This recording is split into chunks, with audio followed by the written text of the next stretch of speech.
Welcome back. I'm Kim Bailey. She's Fuliana Osborne, and this is Inside Exec. Today we're continuing our discussion with Gary Ross, and we're going to look at the 3 things that you need to have in absolutely every communication with your staff. Do you find organisations that still use what we used to call a style manual? So they have a layout or a template for all of their communications? Some want to. I haven't necessarily come across those things beyond, say, brand guidelines, where if a company might dictate what your email signature has to look like, or other things that you write or create, it'll generally come from, say, a marketing department. Yeah. In terms of a style guide where this is how we abbreviate things, this is where we hyphenate and where we don't hyphenate and all that, unless it's very particular to an organization's brand, I haven't really seen that much of that stuff, which is part of the reason some of these things are a little out there when you see them. And, we've all seen email signatures with different formats, different company logos. Sometimes it's somebody's using an older version of a logo. Somebody feels fit to put some sort of random inspirational quote at the bottom of their email signature.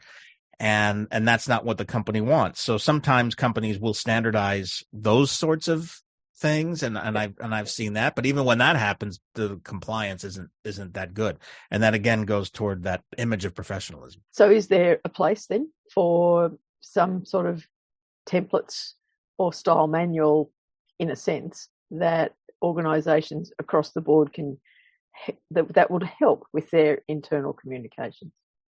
Yeah, there's definitely a place for it, and I think the companies that have a specific brand voice, whether it's playful or authoritative, what have you, the best they can educate their folks to those sorts of things, the better.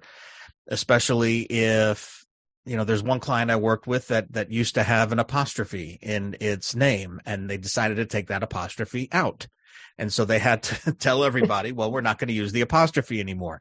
But do you think that really was understood by 100% of the people? That apostrophe is showing up in all the wrong places still to this day.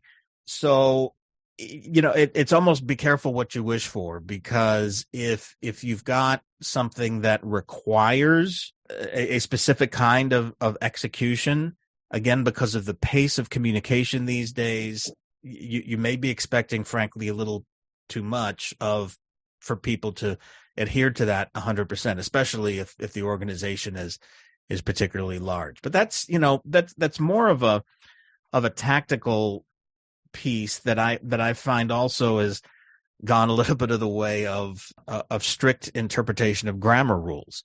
So grammar is very important, and things like subject verb agreement and all of those things, those are non-negotiable. But with apologies to my primary school grammar teacher, I think that the rules of grammar these days can be bent a little bit without too much objection in certain ways. But if it's done too much in obvious ways where it's a blatant mistake, then again that comes off unprofessionally. So it's a bit of a fine line there.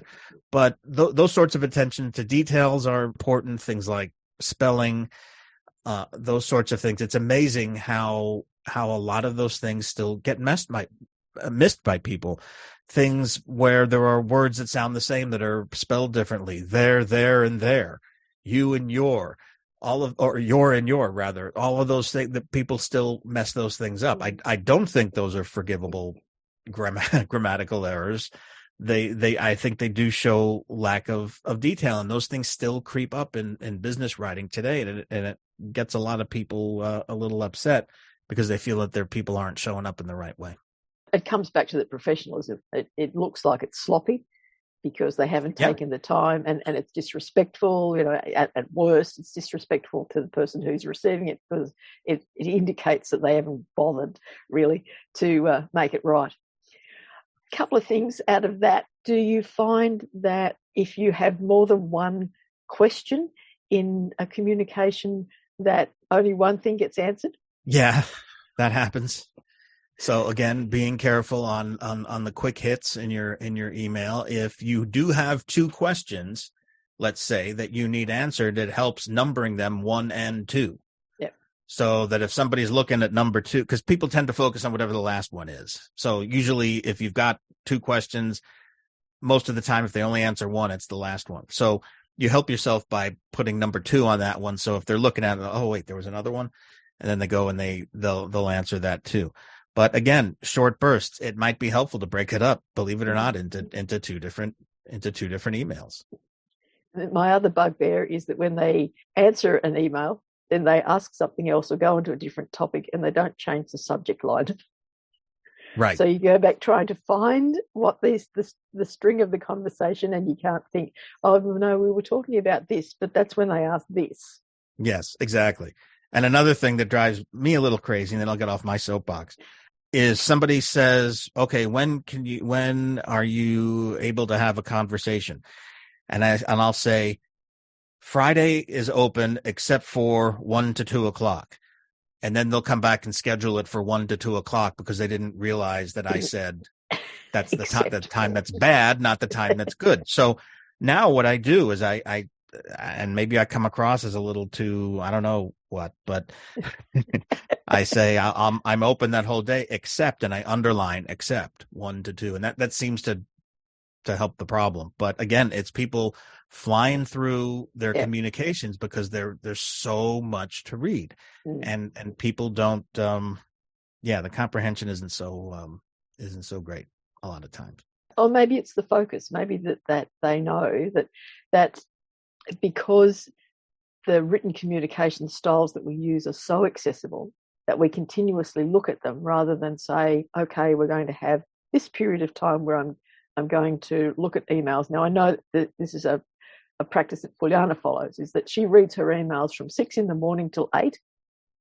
So if you asked her something the rest of the day and you don't get an answer in that period of time, you know that either she's still thinking about it or she hasn't read it or there's nothing more that she wants to say. And so in terms of the recipients and people who are communicating with her, that we get a better sense of what and when we need to expect a reply. And the same thing happens for her, is that keeps her very monitored about not continuously scrolling through and thinking about other things and getting distracted, is that she has that discipline of that period of time that is the written communication time of the day. Well, bless her for that discipline. She's good. That's that is indeed a skill. Yeah. You know, I think this goes back to, though, we're talking very tactically here, and that's it's very important, I think, for people to think about how we communicate tactically and in the day-to-day world. But if we also think a little bit more about communication and what is the job that we want our communication to do, and this goes to everything from whether you're giving a speech or you're running a meeting, to a one-on-one conversation, or even an IM or an email that I'm sending somebody. What's the and I think about it as the objective of the communication. What is the job that I want the communication to do? What do I want it to accomplish? Am I informing somebody about something? Am I requesting something? Am I asking somebody to do something, and so forth? And so by thinking about, okay, what's the job of this communication? That can help you really narrow down into in these emails, in these texts, these IMs, what it is you're talking about. Because if you've got that in mind and you see yourself writing and you're starting to think about things that don't match that objective, then that's a pretty good sign that you want to cut that out and maybe save it for another time or another piece of communication. So always be thinking, what's the objective of my communication? What is its job? What do I want it to accomplish? And that can help you really narrow things down. Again, in just a one-off IM or email, but also really when you're giving a presentation, when you're holding a meeting, what's the objective? What is it that I want to accomplish? And then as I'm thinking, one of my number one rules of communication, and I have 3 number one rules of communication, they're all tied for number one, is to know your audience. And by doing that, you're ensuring you're communicating the right thing at the right time to the right people in the right way. Yeah. And this goes to communicating to a group, but also to an individual as well. And think about your audience in terms of what what motivates them? What do they want from you? What do you want from them? What do they feel is going to be in it for them as you're communicating to them? And then think about these three things. What do you want people to think? What do you want people to feel? And then ultimately, what do you want them to do? All as a result of your communication. So the think piece is, okay, that's kind of the basic knowledge, the basic information. What information am I looking to convey? What information do I want them to get out of this communication? And how do I want them to feel? Well, unless you're in the military, you can't just dictate to people, do something and go off to do it. That's not how the workplace works these days. We need to motivate and inspire and provide rationale and explain things to folks. And so how do we want them to feel about our communication? Do we want them to feel motivated, excited? Do we want them to feel trust in what we're saying? Even if it's a piece of bad news, do we want them to feel, okay, well, I don't like this, but at least they're leveling with me and they're being honest with me? And then at the end, what specifically do we want them to do? Is it a request for information again? Do we need them to take a specific action? Do we want them to advocate for a specific piece of action or something else among their colleagues? What specifically do we want them to do? And so by considering what we want people to think, feel, and do as part of our communication, that helps us also break it down and to stay on target and use those precious seconds that we've got and the opportunity as people are scrolling through to get our communication across. So those few tools can help us stay as focused as possible. We've all seen emails come from company leaders, and maybe people listening here have written emails like this. I know I had in the past, where it's something like, all right, we're coming up on the end of the year and we're falling a little bit short of our goal, but I know we've got the best team in the industry and all we need to do is to finish the year strong. And we go out there and we finish the year strong. We will meet our goals and prove to everybody else that we are the best at what we do. Sincerely, CEO. Well, okay, so that covers the think piece. We're a little short on what we need to do on our goals. That covers the feel piece. We've got people motivated. Okay, I'm on board. But we never get to the do piece. It's like, what do I actually do? When I walk in the door, when I flip open my computer, what do I do actually to finish the year strong? I don't know. And it wasn't specific.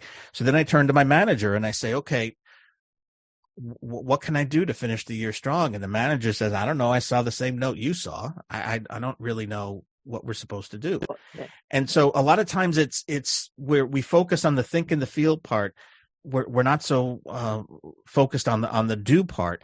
Sometimes, and it might be because sometimes it feels a little weird or a little too overly prescriptive, but people are looking for that direction. People are looking for, what do you want? Because they want to make you happy as an executive. Yeah. So don't forget that last piece, that do piece. Let's take a break there in our discussion with Gary Ross. Join us for part 3. For now, I'm Kim Bailey. She's Fuliana Osborne, and this is Inside Exec.